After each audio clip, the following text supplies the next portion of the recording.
This is my half marathon training plan for beginners. I want to show you in 8 weeks how you can run your best half marathon. Is this your first half marathon? That's great if it is. In this video, I'll show you exactly what it takes to reach all of your goals.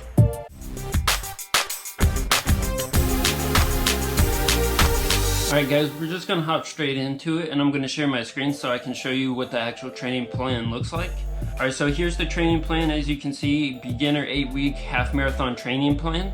And right now I only have the long runs pulled up because that's kind of what I like to focus on, at least to start structuring my workouts leading up to a half marathon. I like to base it off of my long runs because I feel like that's the most important part. As you can see, long runs are done on a Saturday or Sunday of every week. And then you got week 1 through 8. And then, so it starts with 4 miles, just kind of easing into it. You don't want to do too much. You're still building your base.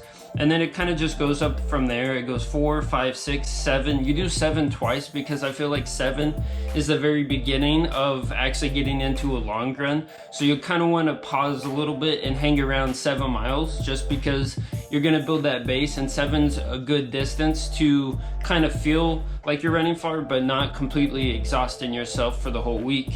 Next, you skip 8, you jump to 9, then you go to 10.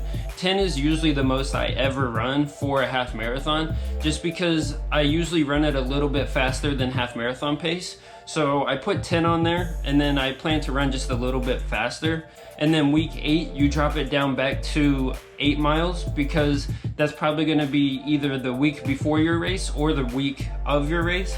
So you really don't want to run too much because then you're going to be really tired on race day, and you don't want that. As you can see, I keep it really simple. I like to have the exact week with exactly what I'm running for my long run. Obviously, like 4 and 5 miles, even 6 is not considered a long run because that's kind of what I'm going to be doing during weekdays, and I'll show you that in a second what I actually do during weekdays. You really don't want to do too much in the beginning. I know you only have 8 weeks to get in shape, but really it just starts with being consistent. And if you jump straight into running 9 miles a day as a beginner, you're gonna give up, you're not gonna train, and you're probably gonna wait till the last week and realize, I didn't really train for this half marathon.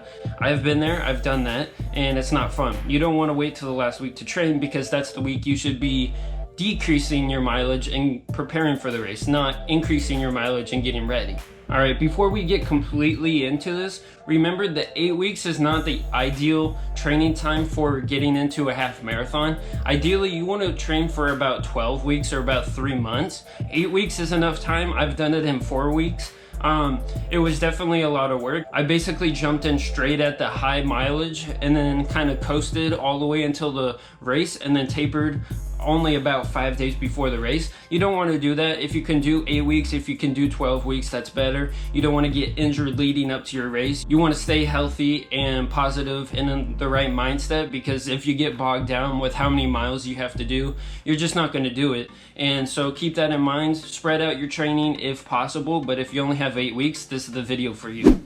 So right here, it just says weekdays, Monday through Friday.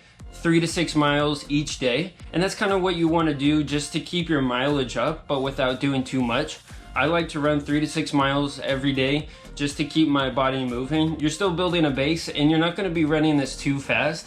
As you can see, Tuesday and Thursday are speed days. There's a lot of different types of speed days that I work into my training while building up to a half marathon, like a track workout, a tempo, intervals, or hills. So like a track workout, you want to do probably a little bit longer, so like mile repeats, because you don't want to do, you're not going to try to do 200 sprints leading up to a half marathon. You don't need that kind of speed. So a tempo run, I would probably do 5 to 6 miles and do it maybe 20 to 30 seconds faster than what I plan on doing for my half marathon pace. So if I'm trying to run an 8:20, I might run 5 to 6 miles at a 7:50. For intervals, there's a lot of different variations. It can kind of be like mile repeats, or you can have a plan of running 6 miles and then you run half a mile at race pace, and then the next half mile you run either faster or slower. What I usually like to do is, if my race pace is going to be at 8:20, I'll run 1 mile, or I'll run half a mile at 8:10,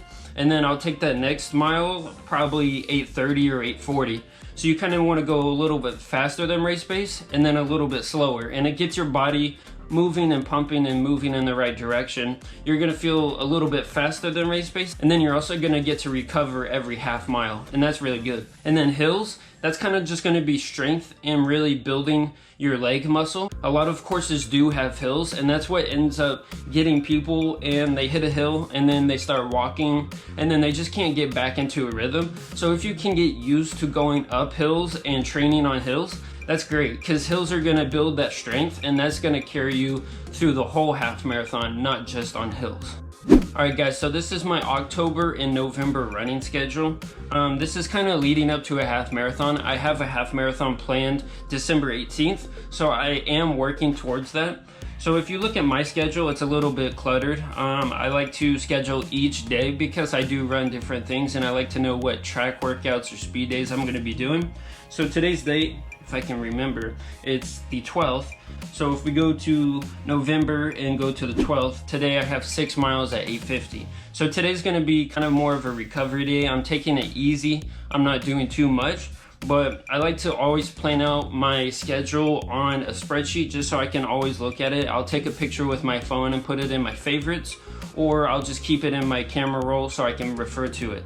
It's just a good idea to kind of schedule out your stuff. You definitely don't have to do it yourself. If you have a goal in mind, you can easily look up how to run a 8:30 pace for a half marathon, and I'm sure you can find a training plan that matches that. This is kind of just a reference of what I like to do with my running. A lot of these things I like to shorten because they're easy for me to see. Right here it says 5.5 at 8:40 and then half a mile at 8, and it's an interval. And that's kind of what one of the things I was talking about is interval training. So I'm running half a mile at 8:40 and then another half mile at 8. So that for me, my goal race pace is about gonna be an 8:20. So I'm running my first half mile a little slower, and then I pick up the pace for the next half mile. And I don't think I have how far I'm actually running for this, but it'll probably be 5 to 6 miles. I don't do too much, but yeah, I enjoy these runs. I hope you like this new setup. Hopefully I have the subscribe right below me, and then 2 videos over here, maybe a playlist and then a video. You should be clicking one of those because that's what this is supposed to do. You're supposed to want to click one of these and watch another video. So if you're thinking about it, just go ahead and do it because it helps me and it should help you. Do it.